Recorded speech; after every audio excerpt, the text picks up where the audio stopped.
मराठा आरक्षण आंदोलन के नेता मनोज जरांगे पाटिल को पुणे कोर्ट ने बड़ी राहत दी है। उन पर एक थिएटर निर्माता को धोखा देने का आरोप है। जहां एक तरफ मनोज जरांगे पाटिल आरक्षण की लड़ाई लड़ रहे हैं, वहीं दूसरी तरफ वे कोर्ट केस में भी फंस गए हैं।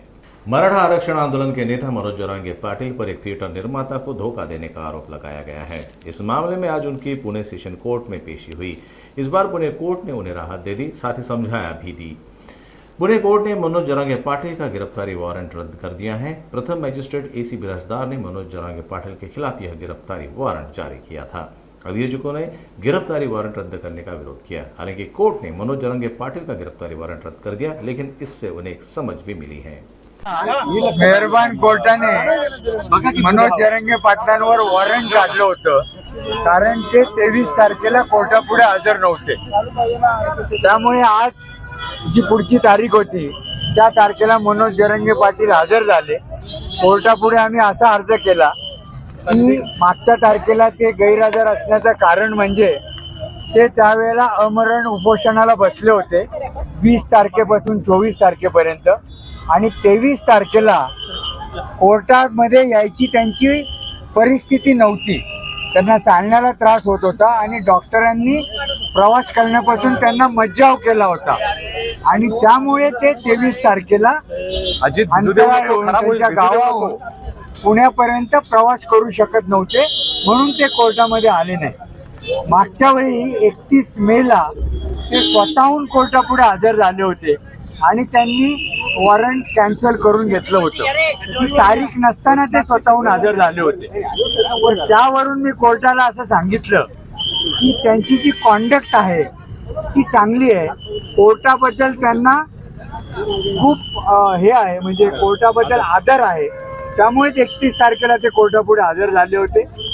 मागच्या वेळी सुद्धा फक्त आजारपणामुळे हजर झाले नाहीत। त्याचप्रमाणे आज जे आले ते ॲम्ब्युलन्समध्ये आले, म्हणजे अजून सुद्धा त्यांची परिस्थिती प्रवास करण्यासारखी नाहीये, पण ॲम्ब्युलन्समधनं सलाईन लावून ते आले आणि कोर्टापुढे हजर झाले। याच्यावरूनच दिसून येतं की कोर्टाबद्दल त्यांना नितांत आदर आहे। त्याचप्रमाणे मेडिकल सर्टिफिकेट्स कोर्टापुढे मी हजर केले, त्याच्यातनं असं दिसून येतं की 20 ते 24 ते उपोषणाला बसले होते। 24 तारखेला त्यांना उपोषण थांबवावं लागलं आणि त्यांना औरंगाबादला म्हणजे संभाजीनगर इथे हॉस्पिटलमध्ये त्यांना केलं।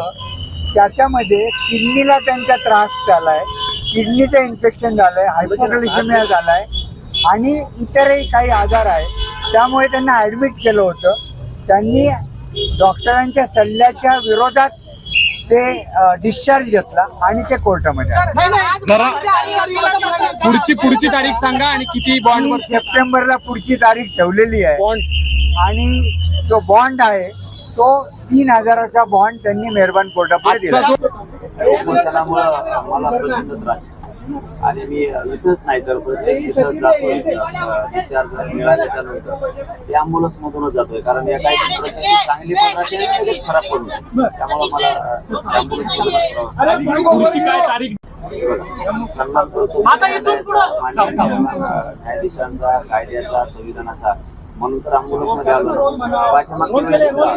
आता करत राहणार मत नाही माझ्या समाजाच्या लेकराला, त्याच्यासाठी मी ॲम्ब्युलन्स मध्ये जाणार, गाडीतून जाणार, याची मला नाही आज कल्पना।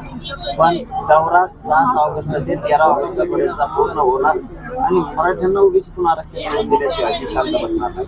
मग शरीराची परिस्थिती काही पण असो आणि सरकारचा किती विरोध असो, फडणवीस साहेबांचा स्वप्न कधीच साकार होऊ देणार। त्यांनी किती डाव रचले तरी तुम्ही आणखीन एकदा वाचून बघा।